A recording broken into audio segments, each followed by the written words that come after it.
Hey, welcome to Take Two. This is Chad and Kenan, and we're going to talk about our service from last week. Now, this week we talked about how God with us brings joy. And not only did we talk about joy, but the difference between happiness and joy.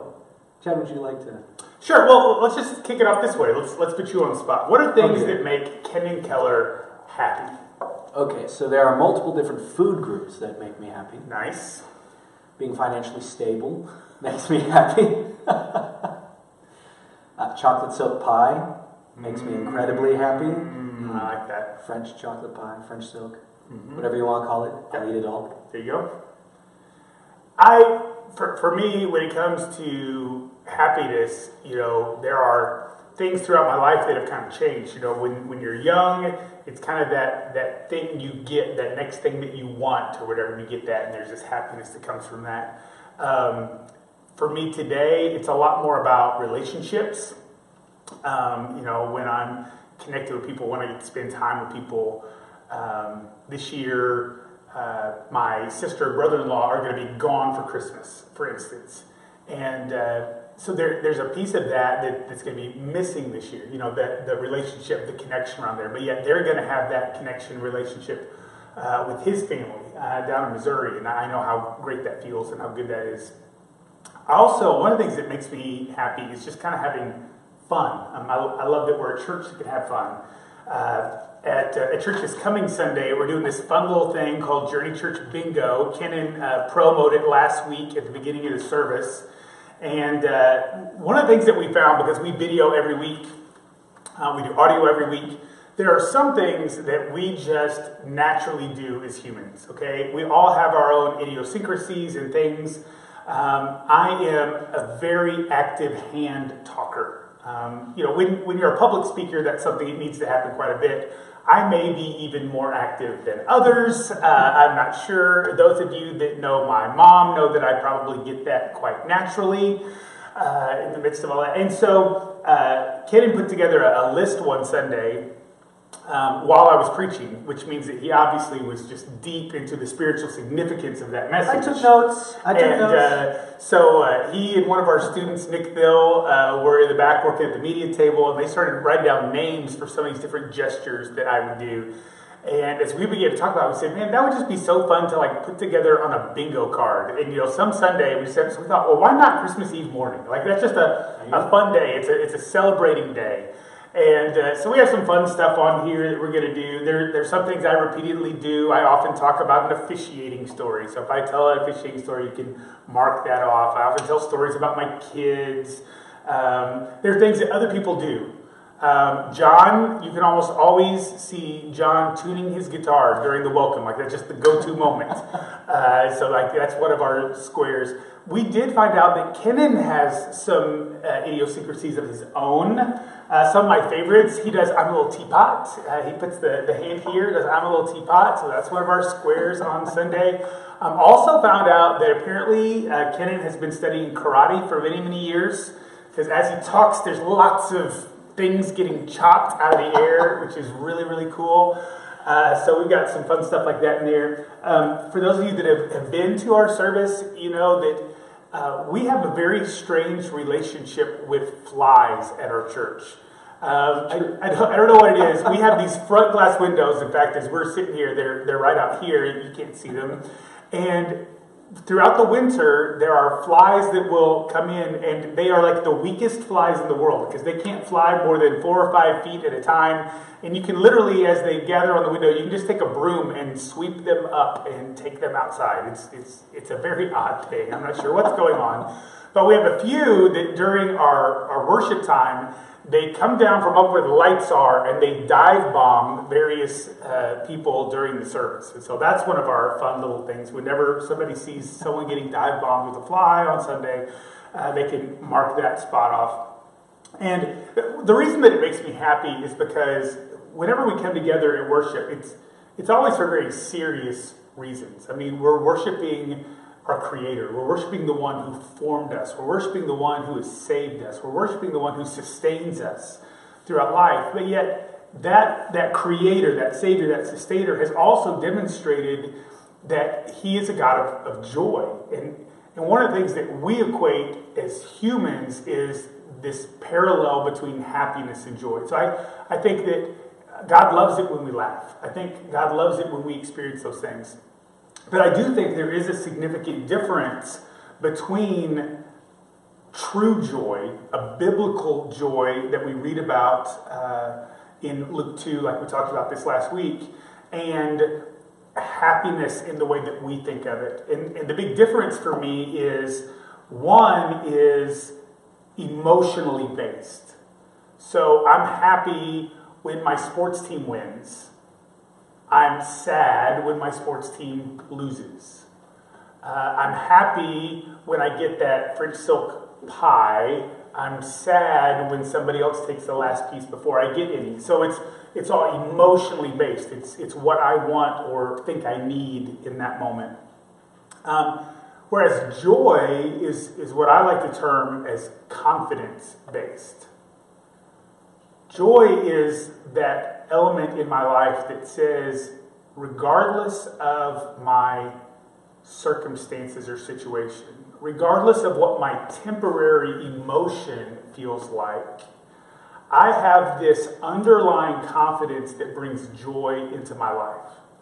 So that's what allows a believer to go through the loss of a job, to go through loss of relationships, to go through struggles at school, to experience some of these kinds of things that for many of us would just absolutely rob us of happiness, that emotion, but still provides an underlying joy to our life, being confident that God is in control and is going to work all things together for our good. In fact, you kept talking about how God is ultimately in control. Kind of going back to something you said in a previous sermon about how this isn't about us. This isn't our story per se, but this is ultimately God's story, and that He's ultimately in control, and that should give us hope, and that should bring us joy because it's not about our emotions. Yeah. And because we live in a society that is so me-focused, I mean, we have never at any point in human history been in a place where people are so focused on themselves. I have a hard time imagining, in the 1800s, the concept of a selfie being anything that would be smiled on. Regardless of whether or not the technology was available, you didn't take a picture so that you could see it or that you could see how other people would react to it. You took a picture for someone else so that they could hold it near and dear to them. You and I are both Civil War buffs, and we enjoy that era of American history. And one of the things that's very common anytime you go into a Civil War museum of any kind are all of these little tiny portraits. Most of them were kind of oval shaped, and they were something that somebody would go in and they would actually pay a considerable amount of money at the time to have them made, and you would have it made for your significant other, for your wife, for your husband, for your parents, so that they could hold that near to them.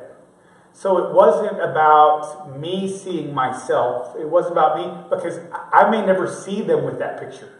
I may have that picture taken as I'm getting ready to head out to war, and I may send it to my spouse, and my spouse would keep that and think of me and those kinds of things. So in other eras of human history, we never really had the focus on self that we have today. Today it's about how comfortable I am. It's about how liked I am. It's about how confident I feel around this group of people or not. And that's really not what God's intent for our life is. I mean, God wants us to find a level of self-confidence. He wants us to find a level of what a lot of people today call self-esteem, but it's not based in who we are. It's based in who He is. You've triggered my nerdiness with the pictures, because I got my degree in history, and history is something I find really fascinating.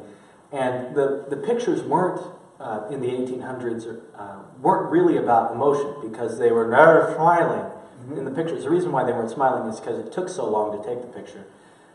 We have an old family picture of my great-great-grand family, and everybody there is you know, very severe looking and staying still, except for this 6-year-old child who is just a blur. The parents, their hands are perfectly holding him still, but his body was moving the whole time, so he ended up just being a blur in the picture. Sorry. That's all right. That just proves that they're directly linked to you. So right. we know that somehow in the family tree, that this is something that was passed on from generation to generation. I think they call it ADHD now. Back in the day, they called it being all boy. There you go. I like that. So, along with the idea of happiness and joy, you as a sports official, There you go. you as a sports official, yes. See a lot of emotions coming from not only the players and the coaches, but from the fans. Yep. And you talked about in the sermon about how you can see different kinds of family relationships. You've got the parents that are there to criticize their kids. Now, criticism is not necessarily a bad thing. Right. They could be there to criticize in order to help the kid get better. Yep. They could be there to just support their kids. I don't understand this sport, but I love you, so I'm here. Yep. Or a third one you talked, where they were there to coach. Yep. And how it's kind of criticism, but not exactly. And so, would you like to flesh that out a little bit? When I look at those relationships, it reminds me so much of God, because a true loving God that we serve is not there simply to criticize. That's not who he is. And a lot of us have this idea that God is, sitting off on a cloud somewhere with a big list, and here's all the good things that I've done, and here's all the bad things that I've done, and he's just waiting to check them off. And that's not who God is. One of the reasons that I can find joy is because as a follower of Jesus Christ, he is there as support to me. He loves me. He cares for me. Now, sometimes that support comes in the way of, to use that term, that coaching term, to where it's correction. There are times that correction is what I need. It may not be what I want at all, but it's desperately what I need. Caleb and I had a great time last night. We drove just a little bit north of here to go to a high school basketball game last night, because I didn't have a game last night, which was very odd. I ended up filling in just right down the road at a private school because they had a couple officials that had the game time wrong. So I ran over there at 4:30 and did an elementary boys game, which actually was a ton of fun to do. And then I went and picked up Caleb. We went to this high school game. And at that game, it ended up being a 3-point game with just a few seconds left. The team that was down actually had a chance to make a 3-pointer to tie it up. And it was an exciting game. But one of the things that was very interesting, I know one of the coaches of the two teams very, very well. He's an assistant coach for a college baseball team. And so I've watched him in that environment. I've watched him several times in the high school basketball environment. I really appreciate the way that he coaches, because there are times that, yes, come on, why didn't you do that? And he's very animated in that moment, but that's not his status quo. That's not his norm. Most of the time, when he needs to instruct, when he needs to coach, he pulls the kid out of the game. He pulls him down between his other two assistant coaches. The assistant coaches talk to him, communicate with him. Then he turns around and says, hey, do we get this? Do we understand this? This is why I had to pull you out. This is what I need you to do when you go back in. And I love that about the way he coaches, because it reminds me very much of God. There are times that he has to get our attention. There are times that he has to be in our face because we're absolutely not doing what we need to do. But the majority of the time, his norm, the way that he supports us is by pulling us aside as we spend time with him and correcting us and teaching us so that as we go back out, we're ready to do what he's called us to do. Yeah. Last thing that I want to hit for today is we kind of went on the political spectrum. Ooh, it's dangerous. It's dangerous. But don't talk about money. Don't talk about politics. No politics, no religion, no money. We'll be fine. But it's not like you were endorsing any Sure. particular person or even any party. But Yeah. you said that the problems that we're having in our country doesn't have to do with the Democrats, doesn't have to do with the Republicans, but has to do with the main issue that all humanity is dealing with, which is sin. Yeah, and the reason that I got to that is if I have certain pet peeves. We were talking before we came out here today about different people from different theological persuasions and things that go on and some things that are kind of pet peeves to me. I have a huge pet peeve about followers of Jesus Christ in social media. And some of my best friends in the world fall into this group that I'm peeved with. But we throw things out on social media. We blast things out that are about one side or the other, or one ideology.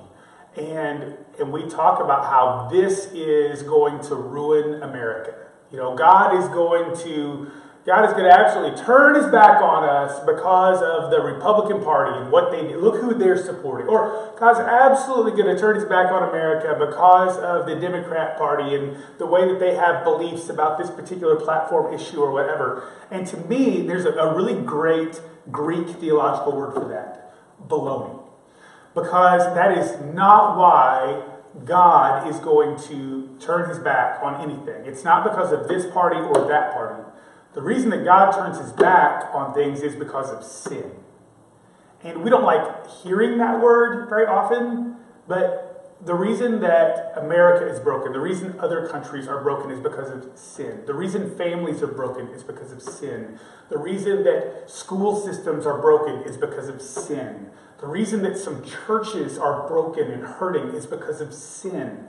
And what we tend to do as humans is, because we want to feel happy about things, what we do is we blame someone else so that we can feel good about ourselves. I don't like what they did, so I'm going to blame them so that this group that I'm a part of, we feel okay because we didn't do it. And I believe that when Christians throw that stuff out on social media, I think we do a disservice to the people around us. Because what we do is we create this feeling, this emotion that, oh my gosh, everything's going to hell. How horrible is this? And what that does is it does not allow people to experience the confidence that brings joy in Christ. Because God is still ultimately in control. He allows us to have free will. He allows us to make choices that affect the world that we live in, and then we suffer the consequences of those choices. But still, ultimately, for a follower of Christ, God is in control, and he uses all things together for good. Now, I am not nearly smart enough to understand how all that stuff works. There are theologians that are far greater minds than mine that get that stuff in a very different way than I do. But I have a confidence within me that I know that God is working things together for good. I know that my kids are going to be okay, not because of a political party's rise or fall, not because of a school system's successes or failures, not because of a local community's economic plan, but my kids are going to be okay because of Jesus. I know my church is going to be okay because of Jesus. I know that my country has the ability to turn. The Bible talks clearly about things that can happen if we will turn from our wicked ways and seek his face. I believe that there is that potential there because of who God is. Not because of who we are and what we can accomplish, but because of who he is. Absolutely. Wonderful. I think that's about all the time we have for today. Awesome. Next week, or this Sunday, December 24th, Christmas Eve. That's right. In the morning service, we're going to talk about God with us brings peace. That's right. And I think it's really the central theme to everything that God did. Joy comes about our opportunities to find life, to find hope. All of these things stem out of this concept of peace. Jesus said he was the Prince of Peace. And we talked very early on in our intro message that one of the things I would love to see our church be known for is by sharing the Prince of Peace with our community. And so we're going to talk a little bit more about that on Sunday and what it means to really find peace in him. Wonderful. And We're going to play bingo. I'll play bingo. Great. See you then.